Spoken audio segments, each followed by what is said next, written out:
orang yang terbiasa gibah saat di dunia dan dia tidak bertobat, maka di akhiratnya langsung dihidangkan makanan yang terbuat dari bangkai orang yang digibahkan itu. Nih saya kasih gambaran ya, maaf ya.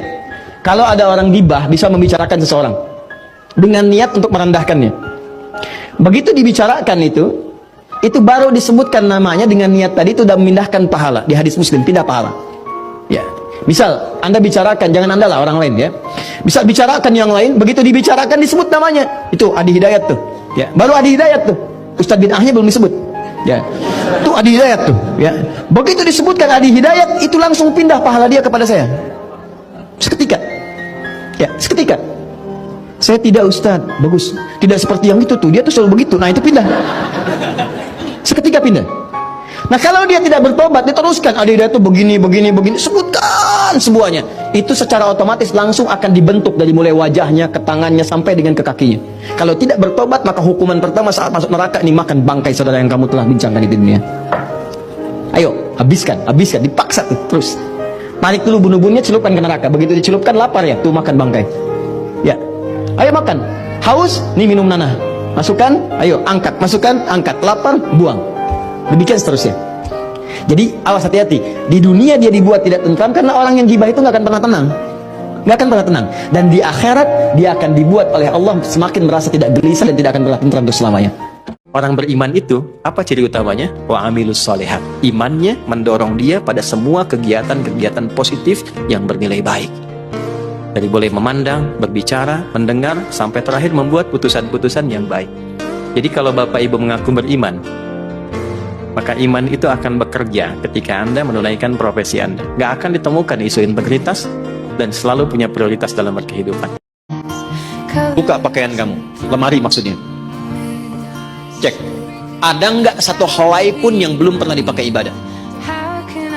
Kami dapat pelajaran Bu, kalau ada satu pakaian baru diterima, pakai dulu ibadah, minimal sholat dulu, supaya hisabnya ringan. Jadi kalau Allah hisab, dari mana engkau dapatkan? Hadiah sifulan ya Allah, dan engkau maha mengetahui sebelum diberikan. Kemana engkau gunakan? Pakaiannya bersaksi, dipakai sholat ya Allah. Sekalipun itu pakaian dipesan untuk kondangan misalnya, ya kan suka ada undangan ya Bu ya, pesan dijahit dulu kan. Saran saya, sebelum dipakai kondangan, pakai sholat dulu. Dan pakaian yang pernah dipakai dalam taat seperti sholat, itu akan kita merasa sungkan dipakai maksiat. Yakin saya Bu, kalau ibu pernah biasakan pakaian berbuat yang baik, itu akan merasa nggak nyaman ketika dipakai pada yang tidak baik. Di dunia ini, kata Allah, mulai Nabi Adam sampai kiamat, nggak ada yang bisa menandingi kekuatan kalimah. Kalimah itu kata-kata. Nggak ada yang bisa menandingi kata-kata. Misalnya Anda nge-grab, berangkat, istri cuek, berangkat cuek. Itu beda dengan ketika meskipun satu kalimat. Wes Pak, muga-muga dilindungi pangeran, mungkin jenengan selamat. Itu menjadi teduh dan semangatnya luar biasa karena kayak mendapat support. Allah menciptakan mata supaya dipakai melihat yang baik. Allah ciptakan lisan untuk berkata yang baik, bukan untuk mencela, bukan untuk pelototi orang, bukan untuk merendahkan orang. Nah, yang paling menarik adalah orang itu ruku, tapi saat yang bersamaan dia bisa mencela orang lain, merendahkan orang, bahkan dilakukan sesama muslim. Maka dari itu ketika kita ruku, ingat itu, apa bagian tubuh kita yang kita rendahkan, itu yang sering kali melanggar ketentuan Allah. Mungkin itu yang menjadikan doa kita tuh jarang terkabul. Doa siapapun lah ya. Kok lisan baru dipakai mencela terus dipakai mendoa? Allah yang menciptakan lisan nggak mau dipakai itu, terus kita minta. Barusan celah orang, sekarang kita doa, terus belum ditobati. Nah, itu yang menjadikan kita saat baru turun tenang, kita katakan Subhan Rabbi. Rabbi itu apa? Rabb itu kalimat perjanjian kita yang mengabdikan diri kita kepada Allah supaya Allah merawat kita. Saya tidak bosan-bosan mengatakan bahwa hidup kita itu terbatas. Suatu saat pasti pulang. Sekali-kali sebelum tidur, cuma rasakan mungkin tidur saya yang terakhir. Lihatlah ke cermin, pantas kan jadi ahli surga. Kalau sudah paham dengan itu, maka segera perbaiki diri.